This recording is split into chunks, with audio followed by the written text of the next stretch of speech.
And hello and welcome back. Hello and welcome back to the MANvFAT World YouTube channel. And I'm joined today for episode 105? 4? Have you checked recently? No clue. I think it's 105. And I'm joined by Mr. Dan Saunders. Nice to meet you. He of Olympique Marseille. De Marseille, yeah. We say Marseille. Yeah, it's after chocolate bar, isn't it? Oh, well, no, I did get that. But then I thought, how do they say it then? Are they still saying Marseille? Just Mars. Take a break. Yeah. And then say A. Yeah. Very good. Hi. Nice to meet you. Welcome. So, Dan, thank you so much for joining me. Early days for yourself. Yeah. I think this is the second official week. Second official week. And last week wasn't really an official week. So No. you could say this is ahead of your first official game. For actual first season. Ahead of your first competitive MANvFAT game. Yeah. So the first question I ask everybody is, what was it that brought you along to the program? I miss playing football. I haven't played football since I was about 16, right? Oh yeah? 27. 27. Yeah.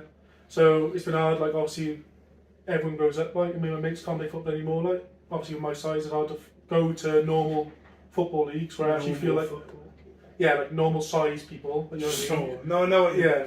Where I actually feel like I'm able to compete, sort of thing. Mm-hmm. So seeing this come up, I've been messaging the people at MANvFAT for the last 2 months on the waiting list, trying to get in every week. And here you are. Yeah. And here you are. Fantastic. So it's mainly an avenue to play football, but I know you mentioned before we started rolling that a goal for you is quite important. Let's talk about what the goal is currently. So what's the stake in the sand for you? My happy weight, I think, being my size, I think about 17 stone-ish. Yeah. So I still got another about 12 stone to go. But that's my happy weight, really. At the minute, I'm just trying to lose as much as I can each week, really. Just going week to week. I don't want to try and set myself too hard a goal and then be too far away from myself to actually get to it, sort of thing. Okay. Let's talk, and I don't really know, what we were talking about before the camera started rolling was really like salient stuff. I'd like to get back there without me asking in as many words. So I asked you, is there anything I should particularly ask you about? Yeah.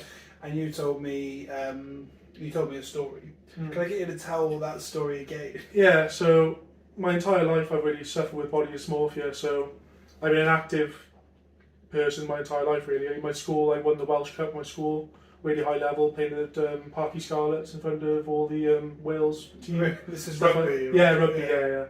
So winning the Welsh Cup like that, playing at a really high level. I had trials for the Boys Cup of Wales in rugby, where I actually broke my shoulder, so that pretty much stopped that. Is that what stopped the rugby? Yeah, that stopped me then, because I was just pushing into the senior team, so I was called up early from the youth team. And that sort of stopped that, because I was out for a year, and then I never really got back into it. But yeah, I've always suffered body dysmorphia. Even I was like 12, 13 stone back then, but I used to think I looked the way I do now. So I've always had that struggling, and then about a year ago, I realised I was having a son. So I wanted to lose weight for him, obviously. So in that 1 year period, from like 2021, I lost about 11 stone, which is really hard to do, but it was amazing. But then son was born, which was hard. After a month, it was a hard birth, and then also me going on holiday. Then coming back, I never really got back into it. So I just let myself slip, and then you know how easy it is after you just let it go slip and drop your standards and stuff like that. How easy it is just to pile it all back on. Like, it happens so much quicker. Yeah, it's so hard. It came off. Obviously, you still got your boy. Yeah, he's still about, and the goal is obviously still to to get to that place for him. You meant I can relate to. I've never put the label body dysmorphia on it before, although I have heard of that. But I remember always thinking that I was really, really big. Yeah. And I look back at pictures like you described before we started filming, and actually I wasn't. Yeah. But I thought myself into that big. And I went with a trainer during lockdown and got myself down to about 108 kilos, which is the lowest I've ever been. And now I still think I look like that. But when I look in the mirror, I get real sad because I don't look like that anymore. But in my head, I still carry that energy. So I managed to reframe where I am, but I don't seem to be thinking myself back to to That's that sort of the size? same. So obviously I bought all these clothes for Jamaica down to like 1XL, 2XL clothes.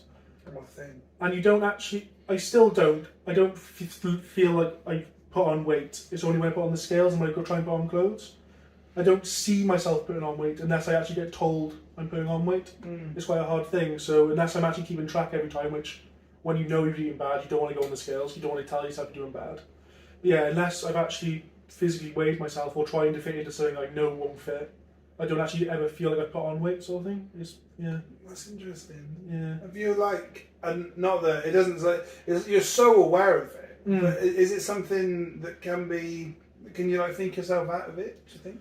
I don't know. That isn't me saying just don't think. Yeah, I know what you mean. I struggle with it too, and I wonder, is it something you would say to like go and talk to someone about, or is it I think you should go talk to someone about it because it's not healthy to be doing it, but to be aware of it and still doing it, sort of thing. But yeah, I've always been like it. Yeah, as long as I don't see I'm putting weight on, it's the back of your mind. I'm not actually putting weight on. As long as I don't check it, it's not there. Outside out of mind. Yeah. Let's switch lanes and talk about the new team. So MANvFAT, when I'm selling MANvFAT to someone, I always say it's like having a ready-made group of mates in a chat, and you'll just get put into that chat and they're away. You're friends forever. You've obviously recently just met yours in Olympic de Mars. There you go. You got it. What are they like? They're amazing. I remember the first night I was put in there. Within the first 2 minutes, I think everyone in a single chat had said hello. They're so welcoming, really. Even on the Wednesday night footballs that we host here sometimes, everyone's so welcoming. I haven't had one bad experience with anyone yet. Everyone wants to bring you in. Even sometimes they'll try and let you score a goal just to try and bring you confidence up a bit. I've been on the receiving end of that a few times. I'm very rare. I think I can count on one hand the amount of goals I've scored down here, but it's always nice to be willed to do so. I think there's one guy called Mikey Henderson. He's helped me out a lot as well in the first couple of sessions. He's always been telling me what to do and stuff like that. And sometimes you beat yourself up so nice, you feel like you've done something wrong, but then everyone comes around and just make sure you realise that it's all a bit of fun, obviously, for the games. The main thing is losing weight. But everyone gets around you, unless you get down on yourself and sort of thing. Even with I know some people in my chat this week said they're putting on weight, and everyone in the chat's getting on them saying it's fine. As long as you try again next week, as long as you try him, that's all you can do really. Supportive. Yeah, everyone's so supportive. I'm glad you called out Mikey though, because Mikey he's a season 1 boy, and he's a real stalwart of the league. I think I remember I had a conversation with him recently, and it was like, I'm making it a goal at the moment to speak to at least 2 new people every week, and you obviously would have been one of those new people. And I love that even now he's still moving around the new boys and making sure that, because he obviously is someone that's achieved his goal. Yeah, he definitely has. He's such a skinny bastard. I always ask about a favourite moment. Obviously, you've got 1 week of friendlies and some borroweds to. I've definitely got one of them then. Have you got something? Yeah, so I think it was the first week I was asked to be borrowed for the Lazies. We'd already lost 5-0 because we had so many borrows. I think we had 6 people show up for it. I think that was against us, wasn't it? Bisno, I think it was. Something like Orange Team, was it? Yeah. No, so I was playing against Mikey that day, but I managed to score 1 goal. That was my first. That was my in an actual competitive game. I was actually able to score a goal. I scored on the week's Wednesday nights. It was actually nice to score on a weekday. Yeah. But then on the after the game, I was called Die New. So you were called what? Die New. They didn't give me my goal. I was very upset. Oh, Die New. What a thing. So many times we've done things like commentating, and we get so many new boys come in and out that we've just made up names. Yeah. And there was a time where a boy got put on the white team at the time, and Scan was the. Have you seen Scan play? Yeah, I played against last week. Yeah. So he knows what to do with the football, but he was getting lots of other players that knew what to do with the football too. Yeah. And this new guy came in, and I went, I don't know what his name is, but given that he's been given to Scan, I imagine he used to play in La Liga. The guy's hopeless at football, but since then has kept the nickname La Liga, which I consider a personal triumph. Yeah. Yeah. Dan, thank you so much for your time. Thank you for joining me on the couch, not in the couch. We haven't got in the couch yet. Hopefully not. There is a storage unit in there. Oh, nice. I ask everyone this question as well before we leave. If you were talking to somebody who was considering joining the programme, so they're overweight, they're thinking of methods to lose it, excuse me, what would you say to them to help with their decision-making process? I can't think of a better place to go. Having a support network around you when you try and lose weight is the biggest thing. Try and do it on your own, going to the gym, don't know anyone, you feel like everyone's judging you. No one judges you here, everyone's so supportive. And again, if you feel like you're having a down week, just message in the chat, everyone will get around you on a Friday, and if you go on a Wednesday, everyone just gets around you. I've enjoyed meeting you, mate. Thank you so much for the start of your journey, and looking forward to seeing where it goes. Thank you. Thanks, brother. Cheers. Cheers.